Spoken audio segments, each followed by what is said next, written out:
afternoon, everyone. Okay, Holly gave me the go-ahead. We're on. Okay, so good afternoon.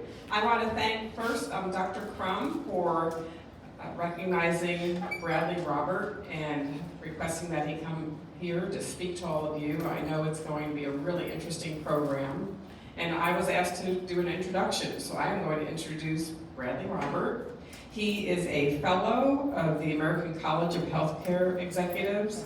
He has a master's of health administration, and I believe it's radiation therapy also. So he is the director of operations at the UF Health Proton Therapy Institute. Mr. Roberts started his healthcare career as an X-ray technologist before attending Florida State College's radiation therapy program. After a number of years working at a local radiation oncology practice, in 2009, he took a radiation therapist position at the UF Health Proton Therapy Institute. From there, he was promoted to Director of Patient Services and currently is the Director of Operations. He has his undergraduate degree from Santa Fe College and his graduate degree in Healthcare Administration from Bellevue University. Mr. Robert is also an adjunct professor in the Healthcare Administration program at Santa Fe College. Very nice. In addition, he is a member of the American Registry of Radiologic Technologists, a fellow of the American College of Healthcare Executives, a certified radiation therapist and radiographer, and a recipient of the Mallinckrodt Award for Excellence in the Profession. For personal, Mr. Robert is married with 2 beautiful children. When he's not playing tea party and dress up, he enjoys outdoor activities such as golf and tennis. You're in a good location for that. And I'd like to now introduce Robert. Thank you so much.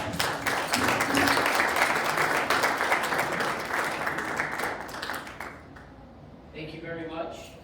Do I have to stay right here, or can I move around? You want me? I'm getting pointed. Do I need to move? Move around, move around. Let's take it with you. There's no Like this? fall. Good. You can move around, you can do whatever you would like. Okay. Yes, but make sure that you let Dr. Crum say a few words. Dr. Crum, would you like to say a few words first? Yes. Okay. Good afternoon, everyone. And you too.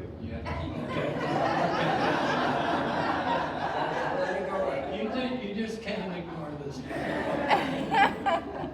want to thank everyone for being here. Howard, put it closer, it's gotta be up. Okay. That better, okay. A special thanks to Mr. Roberts for agreeing to come back to this campus and give us a talk on proton therapy. It is very much appreciated. Lunch was running late. To the residents gathered here this afternoon, back in 2013, I had an annual PSA come back. It was elevated above the upper limits of normal. With that information, I received a referral to urology at Mayo. I had a very comprehensive workup there, including imaging, biopsy, additional lab work, physical, etc.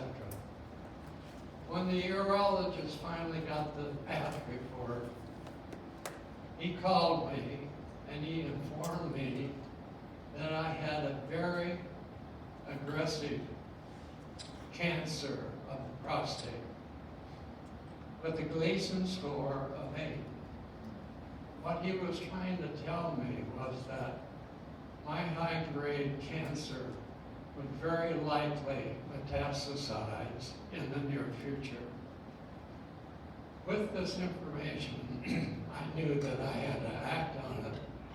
He, in the meantime, had made me an appointment to be seen by the Proton Radiology Department at Mayo.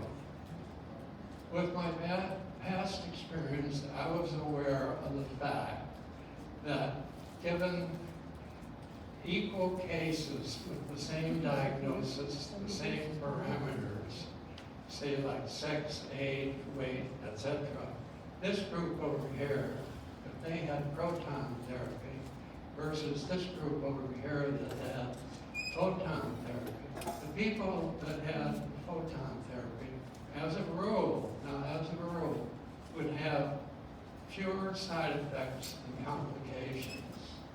So with that information, I phoned and obtained an appointment to be seen at the Proton Institute out on North Jefferson Street.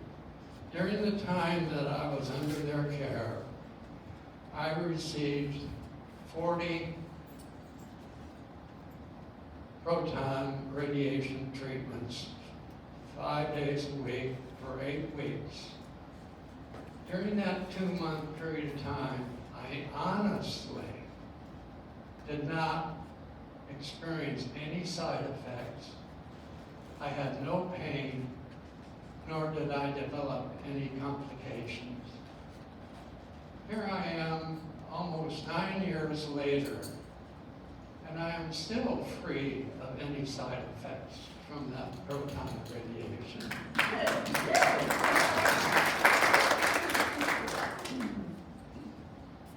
After Mr. Roberts gives his talk today, and you're on your way back home, I'm hoping, no, I'm politely requesting that when you get back home, contact your family,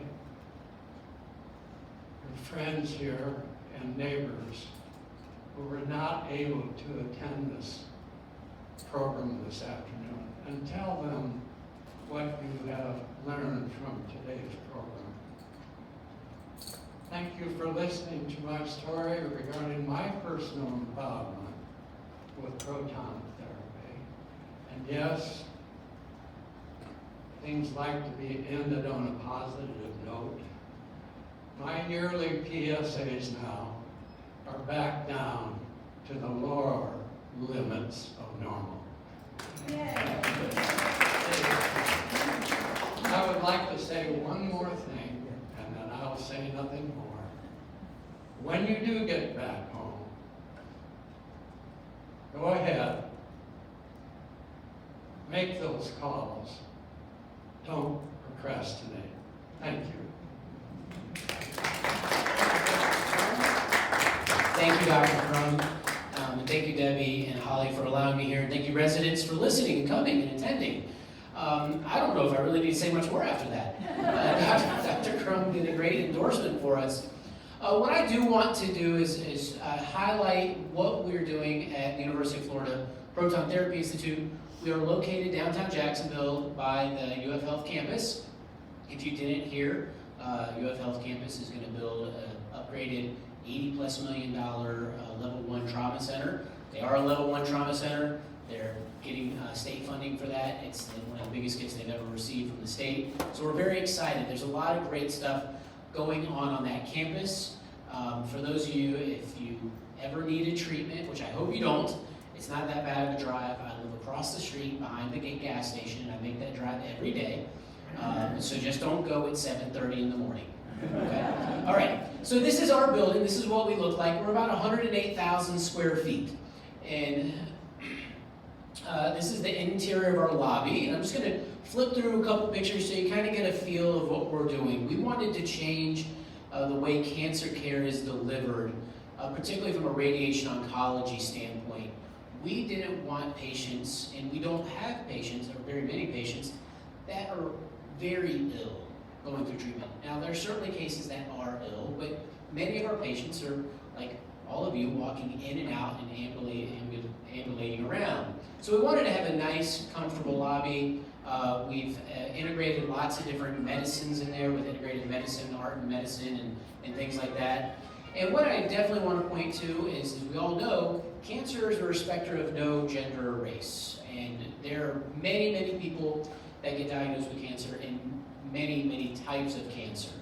And so we saw an opportunity and a need back in the back in the 1990s of proton therapy. We opened our doors in August of 2006, so we're coming up to our 16th anniversary.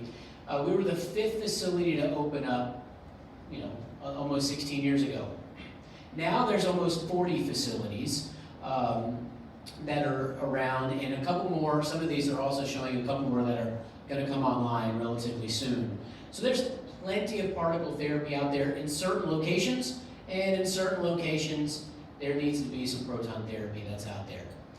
And a couple things that I mentioned at. So over the last 15 years, we've treated now 10,000 patients with proton therapy. We have about 165 staff to deliver this treatment. So we're one of the largest radiation oncologies between Orlando and Atlanta. We are the largest radiation oncology facility between Atlanta and Orlando.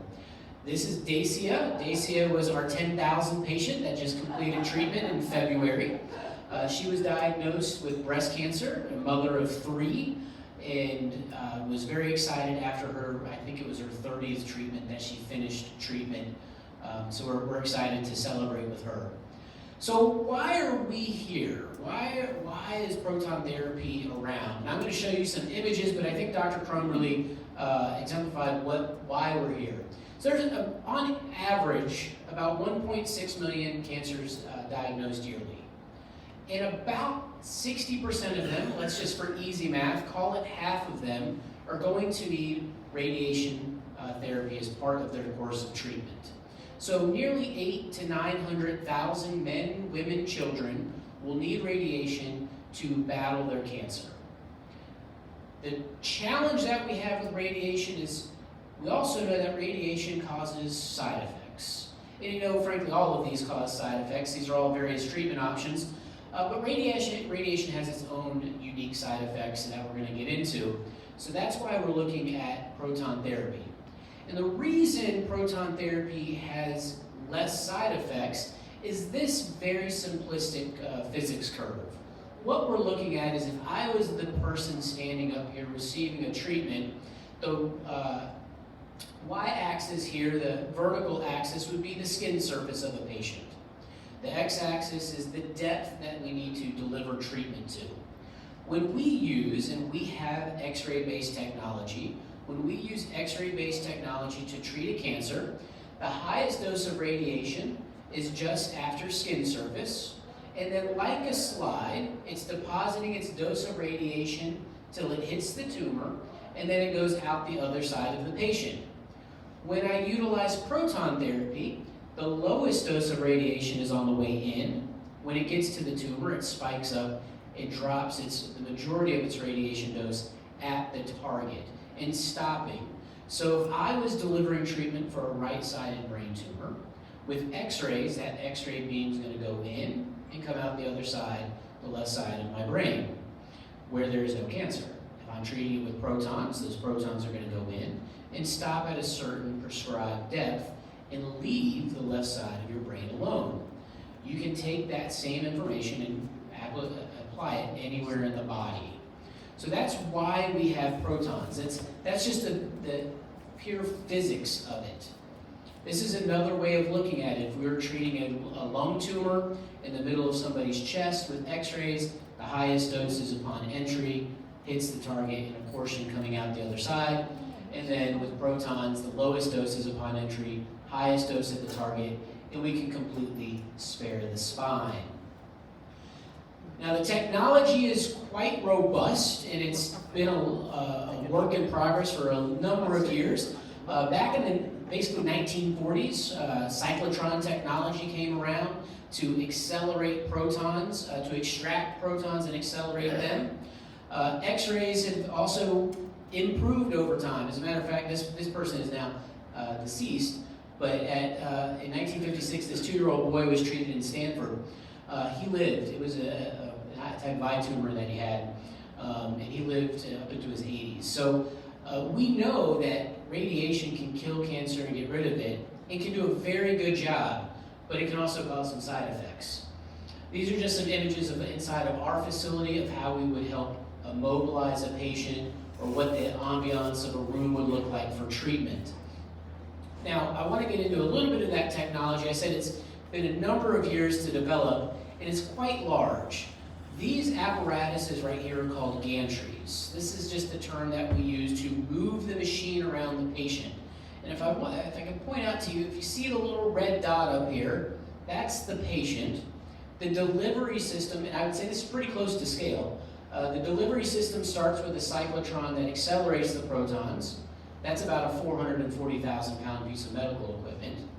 That accelerates protons into this gantry, which is about 3 stories tall, deep, and wide, weighing about 220,000 pounds, to be calculated and precise to treat a tumor that might be only 5 centimeters tall, deep, and wide, to be within sub-millimeter accuracy. So the technology itself is just unbelievably complex, and the engineering around it is unbelievable. This is our cyclotron. That's the 440,000 pound piece of medical equipment. We extract protons from hydrogen atoms in there, and then accelerate those protons to about 2/3 the speed of light. So they're going very, very, very fast.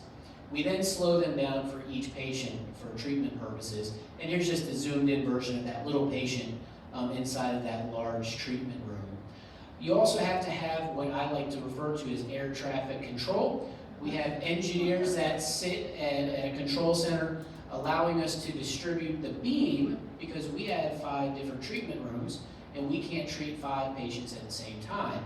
Well, one system, we can only treat 1 patient at a time. And so we have to distribute the beam appropriately from room to room, and this is what the inside of one of those treatment rooms look like. In 2019, we opened our 5th treatment room. It has its own cyclotron. This is the delivery of the treatment component. That's only one subcomponent of that large gantry. Let's see what else do I have on here. This is the cyclotron for that. That is also 220,000 pounds, but it's smaller than the other one. We're the only facility in the US right now that has 2 cyclotrons under one roof. And as I mentioned, we can only deliver beam to 1 patient at a time with our existing system. This new system allowed us to now basically have beam on demand. And as you see, a patient's laying on a table. This person has their hands above their head, legs kind of up. So they're kind of in this position, and if you have to lay like that for 20 or 30 minutes, it becomes uncomfortable. So the faster you can deliver treatment, the quicker you can bring arms down, depending on what you're treating. And this table may be $1 million, but it's as soft as the floor here. So it's not the most comfortable table to lay on, but it's got a lot of features that we need from a treatment standpoint. We also deliver treatment in one of the most robust ways with protons. And what you're looking at here is the delivery method. And if you can remember, you may even have one of the printers that's line by line. It prints back and forth across the paper, those dot matrix printers. When we deliver treatment, we actually have a beam that's like a pencil, and it will color line by line or layer by layer the treatment. And it'll look something like this as we deliver treatment here and continually move back towards me each layer. And that happens extremely quickly. These layers are going unbelievably fast, all controlled by magnetism. So what do we treat? We treat just about anything that with protons that we would with X-ray based technology. That doesn't mean it's always the right thing to do, so we do treat with X-rays because it is a fantastic technology. But for these disease sites, there are typically benefits to utilize proton therapy. And I'm going to just kind of go through a couple of what those look like. So first, the 3 most common cancers in the US are prostate cancer, breast cancer, and lung cancer. So I'm going to talk about those and then a couple other things. And if you have a question, fire away. This is looking at a breast cancer patient. They would be laying on their back, their head going in through the wall, feet coming out to you. So this is the left side of the patient here. This is an X-ray based treatment plan. Anywhere you see color that is not black, white, or gray is a dose of radiation. Red being the highest curative dose, blue being the lower moderate doses. This big thing here in the middle, that's your heart, and this over here is the left lung. So you can see with the X-ray based treatment plan, there are these low to moderate doses of radiation that are not just at the target, the cancer itself, but in the left lung, in the heart, and even over to the right breast itself. The challenge and what we struggle with is what's the secondary problems that this patient's going to have? And the reality starts to become, I'm going to pop quiz, what's the number one cause of death in the United States? Heart disease. So breast cancer patients are typically receiving chemotherapy many times, which can be challenging or hard on the heart. Then you add an X-ray-based treatment that also exposes the heart to radiation doses, and there's plenty of publications that says more radiation to the heart, the more likely they're going to have heart disease or heart issues. So you add to, if you can remove radiation dose to the heart, maybe you lessen their chances of having heart disease 10 or 15 years down the road. And this is just looking at it, if the patient had to have surgery for that. So all the things I just kind of mentioned, if you're younger, certainly you're going to benefit a lot more, because at 40 years old, hopefully you're living to 80 plus, 91 maybe. That excess radiation here may cause problems. It may cause a secondary cancer in the right breast. This is an example for prostate cancer. On your right is an X-ray based treatment plan. On your left is a proton treatment plan. Again, the patient is laying on their back, heads going into the wall, feet coming out to you. Same idea. Red is the curative dose of radiation all around the prostate. All the other colors going to the dark blue are going from higher to lower radiation doses. So if we look at the X-ray plan, the red is beautiful, but then you start going into the bladder, rectum with higher to moderate doses of radiation. Again, those can potentially cause side effects. If you can eliminate radiation, this bright white grayish part right there, that's where the patient's rectum is. So if you can eliminate radiation to that, you can eliminate potential side effects. This is looking at the patient from the side, standing like me in profile, so facing to my left or right. Again, X-rays. This structure right up here is the patient's bladder, and you can see a large portion of the bladder and the rectum are receiving doses of radiation, where that is greatly reduced and more concentrated with the proton treatments, thus allowing us to deliver potentially more radiation to have better cure rates without more complications. And then we are an academic facility. We have a lot of research going on. So this is just one of the publications that we compare to. MSK is Memorial Sloan Kettering. Anybody heard of them? Phenomenal place up in Upper New York. They do a great job. They treat a lot of prostate cancer patients with typically X-ray based therapy. IMRT, that is a terminology for X-ray based therapy. We published a paper with our 5-year results right around the same time they published a paper with their 5-year results, and we were really pleasantly surprised in what we saw. So the patients that were treated in Memorial Sloan Kettering, the 48F means 48 fractions. That means they had to go to treatment 48 times in a row, Monday through Friday. So what is that, 9 weeks? If my math, almost 10 weeks. 39 was what we treated with protons, Monday through Friday for 39 times. So a little less than 8 weeks. Low risk prostate cancer, the cure rate was basically the same across the board, high upper 90s. Intermediate risk prostate cancer was 86%, and we were 99 and 94. And then high risk, which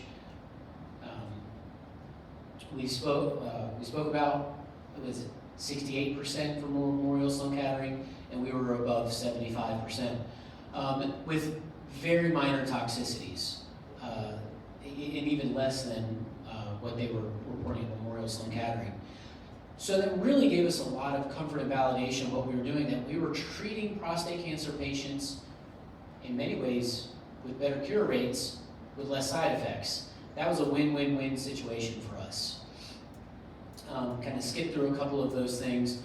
We also take into great respect the disparities of care in healthcare and access to proton therapy. Unfortunately, minorities don't receive proton therapy as frequently as non-minorities. So we started a trial that's called COMPARE, that has a component to look at African Americans and minorities and what their outcomes are. But this also is trying to do a head-to-head comparison of proton versus photon treatments, where we have about 50 centers around the nation that are participating. Some of the biggest academic facilities in the nation, some treating with X-ray therapy, some treating with proton therapy, and we're gathering that data to say, are our results that we compared to Memorial Sloan Kettering consistent with a larger patient population that is not just treated inside of our four walls? And we're seeing great results right now. We're hopeful to start publishing our first paper soon. We're almost done with enrollment for that. I just want to point out a couple other treatment areas. You're going to see the same pattern for all of these. When we're talking about treating lymphomas, which has an amazing cure rate with X-ray based therapy. These are typically found in younger adults. So hopefully they're going to live another 50 years or so. So if you're treated on your left with an X-ray based treatment plan, again, you see that those low to moderate doses of radiation going through the chest into the heart, where if we treat with protons, we can keep the breast tissue from getting treated with radiation. So if you're a 18-year-old female that's receiving treatment, we're less likely to cause breast cancer in the future with protons, where we might be more likely on the patient on the left with X-ray based treatments. This is looking kind of at that same patient in a different way. All the radiation doses that patient could receive with X-rays, with protons, we can spare a lot more of that because we can stop the proton in the body.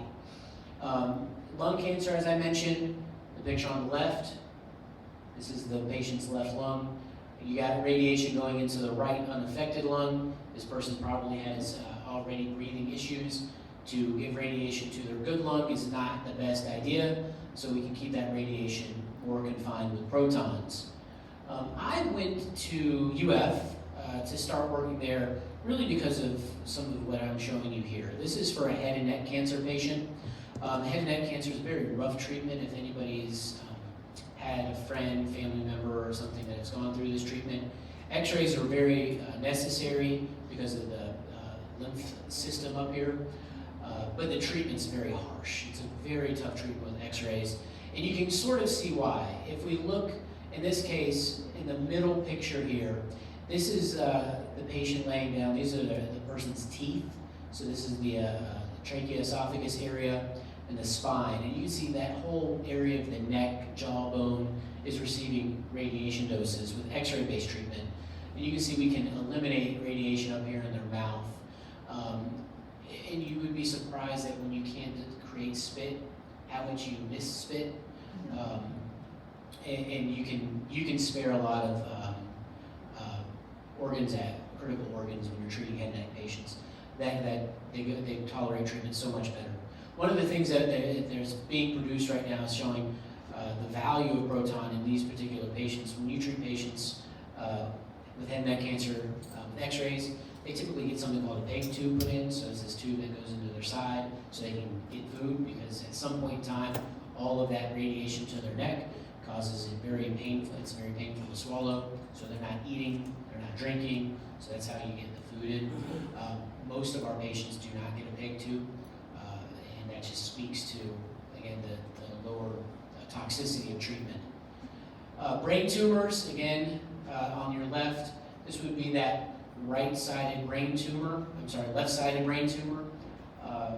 Here, treated with protons, that radiation stopping and not giving treatments to the others. And then lastly, and I'm going to wrap things up and really open it up for questions, we've treated more kids with proton therapy than anybody else. Sometimes proton therapy is not a night and day difference for every type of cancer treated, that it's going to have a home run in reducing side effects. But for kids, it is. Hopefully they're living 60, 70, 80 years, and all of that excess radiation, it does nothing good for them. It only causes harm. So we treat a lot of kids. I think we have about 15 kids under treatment today. And here's a reason why. This would be a pediatric cancer, rhabdomyosarcoma, which is something behind the eye. With protons, we can keep that radiation very contained. With this patient, it's much more spread out, so cognitive development is going to be hurt. This is the patient's right eye. The X-ray based treatment can cause blindness in that right eye. where we're eliminating those radiation doses to that right eye. So the conversations become very different when we're treating children with protons versus x-rays, where we may say we can cure you equally, but with the x-ray based treatment, mom or dad, these are the potential life-changing side effects that they're going to have from treatment versus with proton therapy. Lastly, I'll kind of flip through a couple of these. I want to show you something that's really neat. As a proton therapy facility, we still are a radiation oncology facility. And as an academic institution, proton therapy is what we study, what we look into, and what we're researching. But we also are trying to help pave the way for other technologies. And what you're looking at here is something called virtual reality. This is Phantom on the table. This is how we would check our beam quality, that all the radiation that comes out of the machine is accurate. You can see this therapist has these goggles on. And what we can do with this is we can create a 3D position of a patient, put these goggles on, and one of the challenges we have in all radiation oncology is reproducing the patient's body position for treatment. They have to lay the same way every day, at least the area that we're treating. So when we have somebody whose arms have to look like this, up above their head, and their body position, becomes much more challenging to do that. We all like to move around a little different each day. So we have devices that help, but we're looking with our naked eye and using technologies to help us get there. Well, if we can reduce some of those technologies, ideally using x-ray based technology to see internally, if we can reduce our dependency on that and use some virtual reality, we can match up patients' positions using this mixed reality imaging real time. So how the patient was supposed to be positioned to how they are positioned, and start maneuvering that patient. That should help speed up treatments, that should help with treatment accuracy, and all of that helps with decreased side effects. It's really neat stuff. Our physicist came up with this idea, our chief physicist. Just some other ancillary things. We help patients across the spectrum. We help with some van transportation for those that are local. As you can imagine, if you have a brain tumor, you may not be able to drive, but you only live 5 miles away from us, so you can't get back and forth to treatment. So we try to help them out on those things when we can. We also partner with a lot of places in Jacksonville. If you haven't gone to some of these places, these are great. Caddyshack Wildlife Ranch up on the north side, one of the neatest places to go here in Jacksonville. The Mosh Museum allows our patients to go in for free. The Cumber Museum allows them to go in for free. There's a walking tour downtown. This guy's really a really nice guy. Shows you some neat places. This is what patients are saying about us. All of that put in, patients are tolerating treatment well. They're both during and after treatment. We treat them well. We want to treat them humanely, the way that we would want our family members to be treated. And so 99% of our patients say that everyday treatment was excellent. I've never worked in a healthcare facility that 99% of people would say they're ecstatic with what you're doing. And then our van, and just some statements from patients. This was a lady who was treated with a head and neck cancer back in 2014. She posted this to us right before the pandemic, and thanking us for what we did. And then that's it. That's what I got. I'm happy to take questions. I wanted to get through that quick enough for you. Yes, sir. Do you have any comparative numbers about the capital expenditure of proton versus the radiation? So Yeah. sorry. Is there a 5 to 1, 4 to 1? It's about that. So the question was, what about capital structure from proton to x-ray based therapy? I can tell you a new, just by the machine, not the construction involved, because construction is even more. An x-ray based machine is going to cost $3, maybe $4 million. A proton machine is going to cost $12 to $15 million. So almost a 4 to 5 to 1. Yes, sir. Looking at cancer being your primary, if not only, Yes, sir. condition that you're treating. If a patient comes in, we call that patient sick. What is your ratio of cure? And how long do you consider a patient cured after treatment comes to an end? It's a great question. So if you didn't hear it, basically, what is our percentage of cure versus not cured? And it's a really great question, and it's a hard one to answer because based on the diagnosis, changes the cure rates. So what I showed you for our low-risk prostate cancer patients, we've tracked the biochemical disease-free rates, meaning there's no evidence of cancer. That was 98% for our low-risk patients. In other disease sites, it's less than that, and others it's maybe similar to that. So it really depends on what we're treating, but in literature, when people are looking for cancer treatment options, if I was to go onto the Cancer Network Google website page today and look at survival rate for low-risk prostate cancer, 100%. So I would say, what am I doing wrong at 98%? They're just telling you the survival rate over 10 years. They don't tell you if you're alive with cancer or alive without cancer. So it's a big distinguishing, when we're looking at data, are you alive with cancer or are you alive without cancer?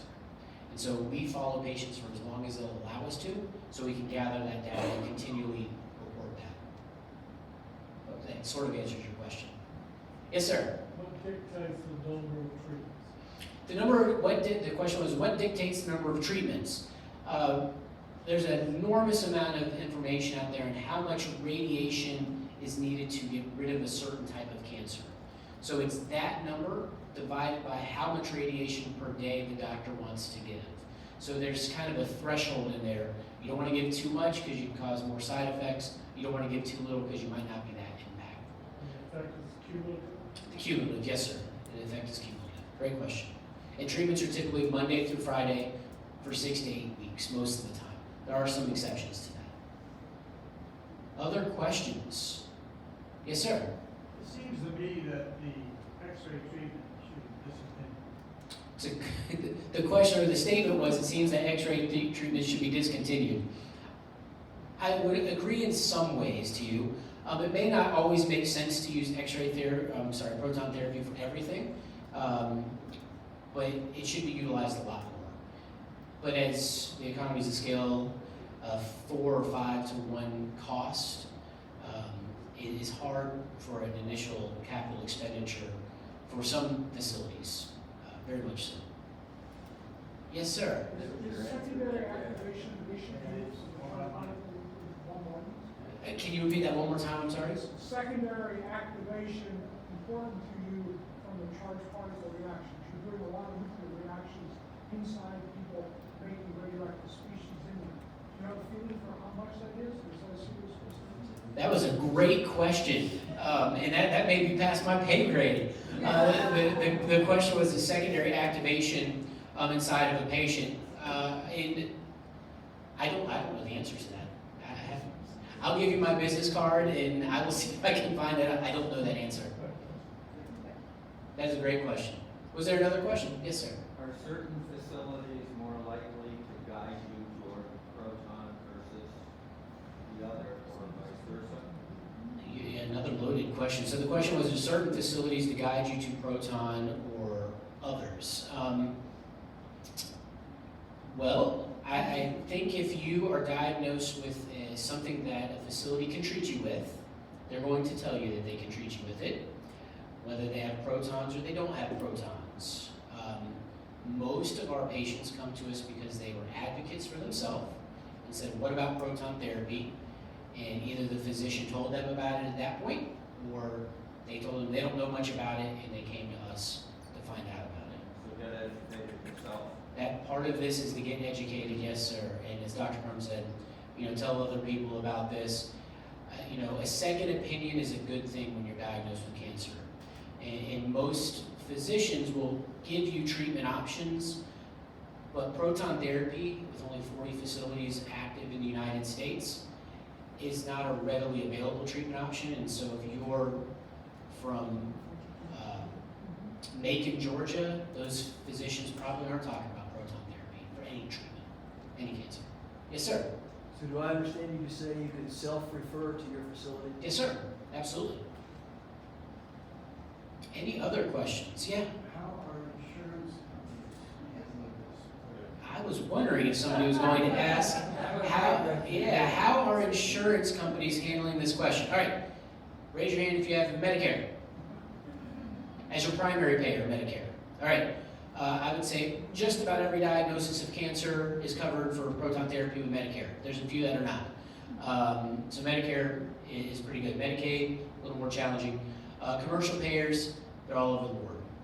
What was good last year isn't good this year, or vice versa. But for the most part, we can get insurance to cover most things. Veterans Administration? Say that again? The Veterans Administration included? The VA. So this is getting recorded. It depends on which VA you go through. So each VA operates independently. So some are more favorable than others.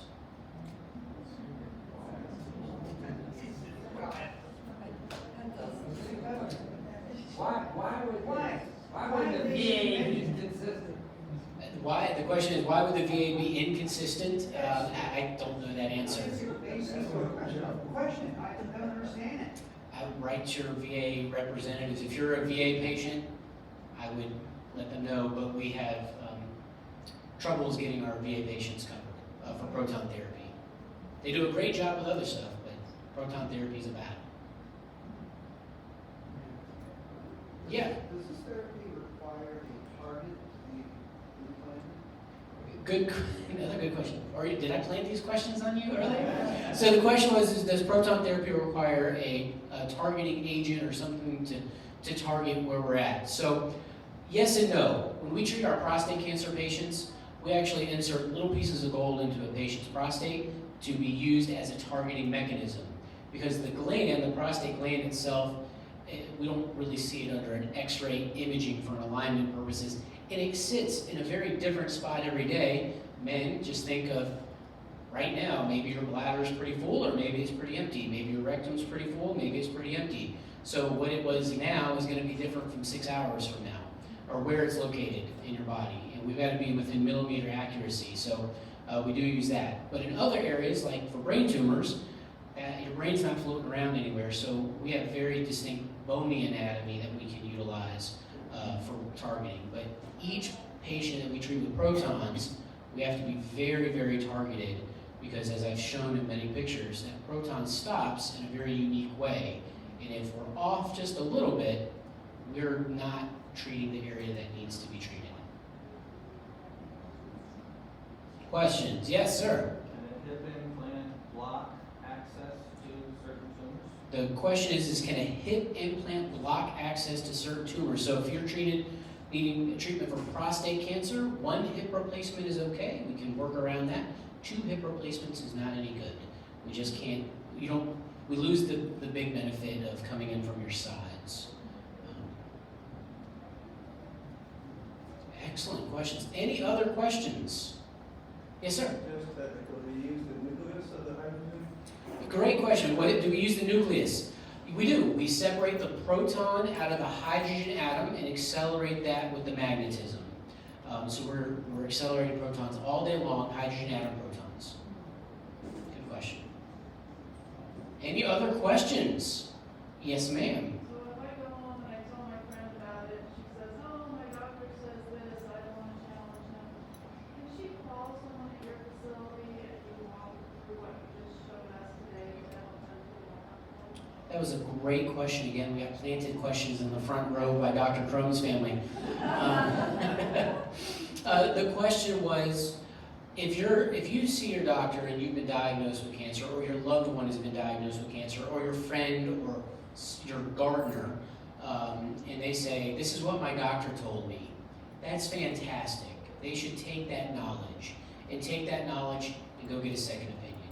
They can always call us. We are happy to have a consultation with that person and say, yeah, your doctor is absolutely right. This is what you should do, or here are other options. And so if there is one thing that I would take out of this is be an advocate for your health, not just in cancer care, but in any other type of care that you may need to have.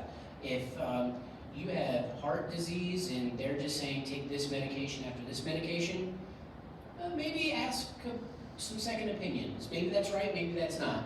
But I would be an advocate for your care because healthcare is rapidly changing.